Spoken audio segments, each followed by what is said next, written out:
Agora, como é que você faz, assim...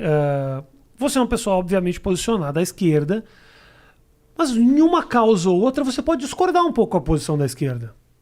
E aí vira um escândalo, né? Porque sai no jornal, sai na matéria. Trending Topics do Twitter. Trending Topics. Não sei se você vive... Aconteceu isso já com você? Você tá brincando, Não, né? não tô. Toda semana. Jura? Me fala a última, então. Rapaz, a última...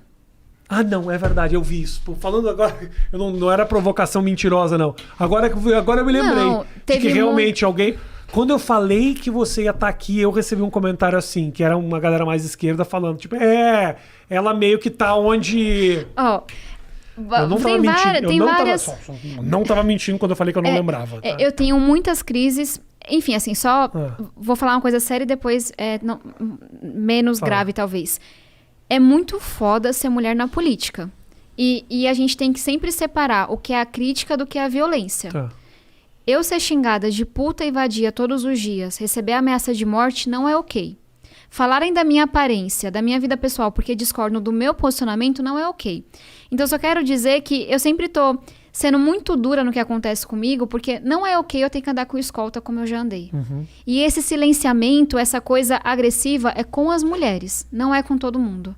É majoritariamente com as mulheres. Então, só para dizer que eu brinco que são muitas crises, mas eu tenho muita consciência que muitas delas são desproporcionais comigo, porque é uma mulher jovem, que eles leem como uma menina, peitando suas posições, incomoda muita gente. Isso aconteceu na votação da reforma da Previdência. Eu tinha a minha convicção, eu tinha estudado, eu estava convencida. Eu sei explicar muito bem uma reforma que não impactou quem recebia menos salário mínimo, porque eu lutei para mudar a proposta do Bolsonaro. Porque chegou uma proposta, eu sentei para negociar e saiu outra proposta depois. Agora, eu sou tratada de um jeito pelo partido e pela esquerda que os outros 7 que votaram não são. Por quê? Porque o meu voto é visto como uma desobediência. Porque eu não falei, sim senhor, vou fazer o que você está mandando.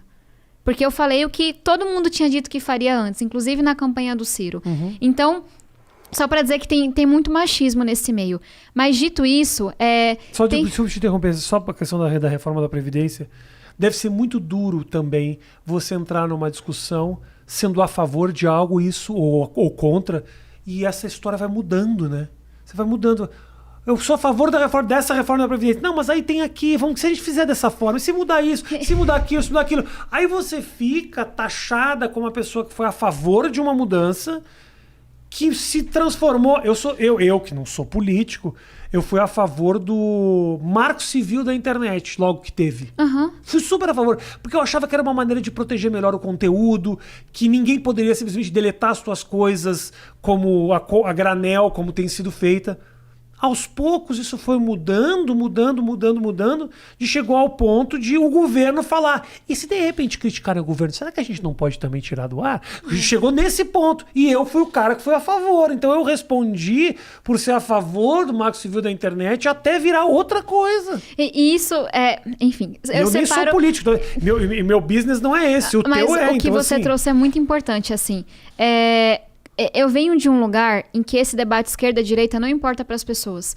Então, eu sinto muito, tive uma trajetória diferente. Não fui de centro acadêmico, não fui de juventude partidária, porque política não era para mim, sabe? Uhum. Então, eu não vou chegar com uma cartilha partidária decorada que não é atualizada há 200 anos, porque não, sabe, tem o seu valor na democracia, mas eu tô mais preocupada em resolver problema. Então, na hora que... Um exemplo, discussão do marco legal do saneamento. A gente tem metade da população brasileira sem saneamento. O modelo que tinha não estava resolvendo. É claro que eu votei a favor. E aí uma parte da esquerda inventa que está privatizando a água. Nada aconteceu, né? Então a gente viu que era mentira. Mas porque, poxa, na periferia eu sei o que é a falta de saneamento. Tudo bem que a sua cartilha está dizendo isso, eu respeito. Mas, não está funcionando na ponta. Mas a questão da Previdência tem mais a ver com que... eu ia dizer da conveniência política. Porque, enfim, uma das razões pelas quais eu fui pro PDT é porque eu admirava muito a gestão do Ciro no Ceará. Cara, ele fez várias reformas, colocou as contas em dia, investiu em educação e ele dizia que era um cara mais de centro-esquerda. Uhum. Até porque ele estava tentando se diferenciar do Haddad naquela época. Uhum. E aí ele defendeu a reforma da Previdência. E eu tinha estudado isso. E a gente sabia que Eu acho que até 2026, de cada R$ 10 do dinheiro público, 8 iria para pagar a Previdência. Só ia sobrar 2 para saúde, educação, segurança, infraestrutura, tudo. Tipo, era uma bomba, porque a população tava ficando mais velha. Então eu cheguei no debate falando, tem que fazer. Aí chega uma proposta horrível do governo Bolsonaro. Aí eu falei, sou contra essa proposta, vamos melhorar. E aí começou a negociação. Bancada feminina, bancada da educação, protege quem recebe até um salário mínimo. Resumo da ópera. A gente conseguiu uma reforma que para quem recebe até um salário mínimo não mudou nada.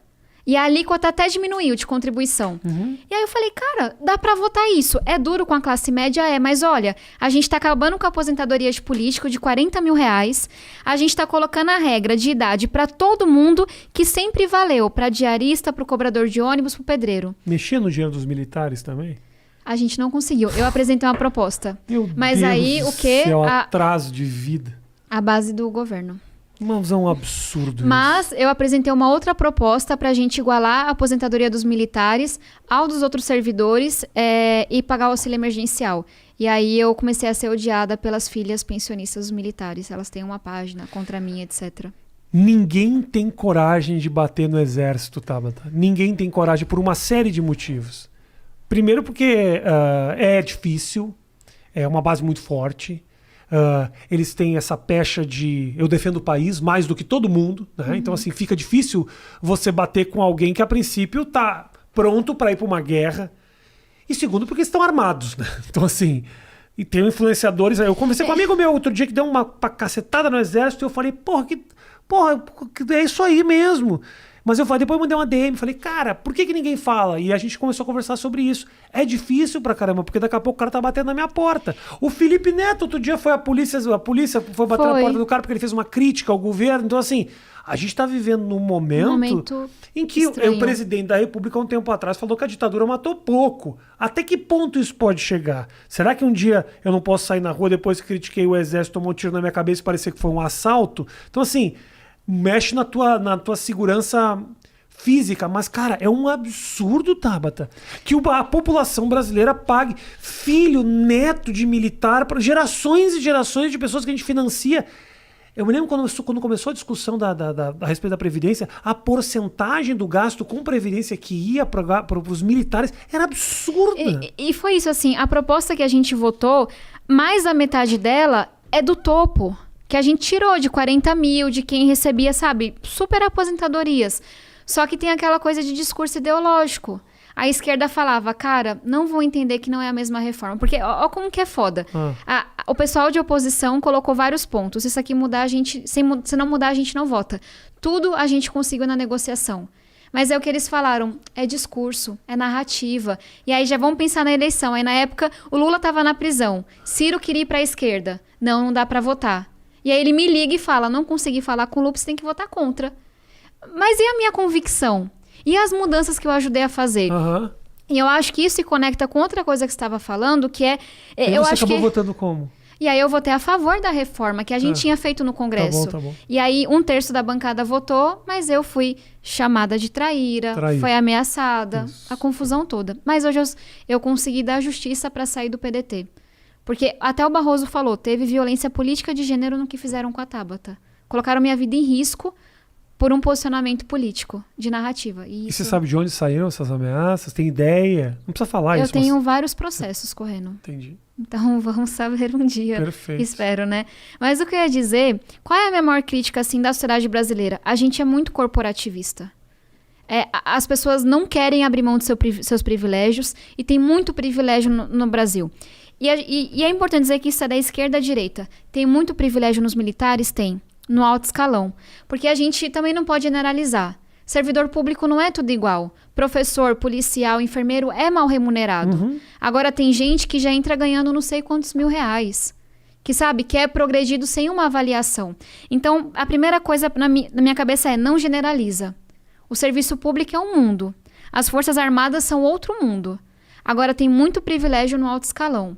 Hoje, generais que estão no governo estão recebendo super salários que são inconstitucionais, acima de R$40 mil.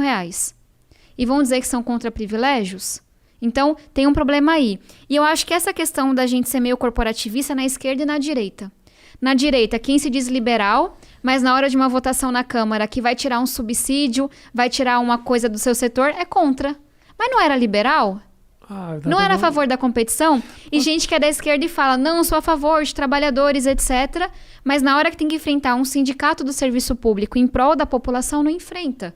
Então, acho que esse é um problema de uma sociedade desigual, elitizada, que da esquerda à direita é muito corporativista. Você não cansa, Tabata? Não cansa. Você... Se com 27 anos eu estiver lascada, eu estiver cansada, lascou. Eu penso assim... Cara... Então vamos falar de algo otimista, que eu quero que vocês acreditando que o Brasil tem jeito. Não é isso. Pelo contrário, você é uma pessoa otimista, você passa isso.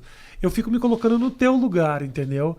De ter que brigar contra, em algum momento, brigar contra as minhas próprias convicções, ou ter que batalhar pelas minhas convicções para não ser ou mal interpretada ou para perder alguns ganhos políticos que eu tive durante essa minha construção. Porque às vezes votar a favor da reforma da Previdência não faz só você se queimar com o partido, faz você muitas vezes receber ameaça de morte. Ameaça de morte e decepcionar as pessoas que estão do teu lado, falando também, pô, Tabata, mas assim... Mas é uma escolha. É uma escolha, e assim, você tem que ter muita força Tem uma coisa que um deputado mais velho me falou que eu acho que é muito verdade. Quando você entra, ele falou assim, você tem que escolher se você vai ser amigo dos de dentro ou dos de fora. Ou seja, se você vai entrar no jogo e um dia vai ser presidente da Câmara e um dia vai ser líder de um super bloco... Ou se você vai saber que você não vai estar em toda a mesa, mas que você vai estar seguindo os teus valores.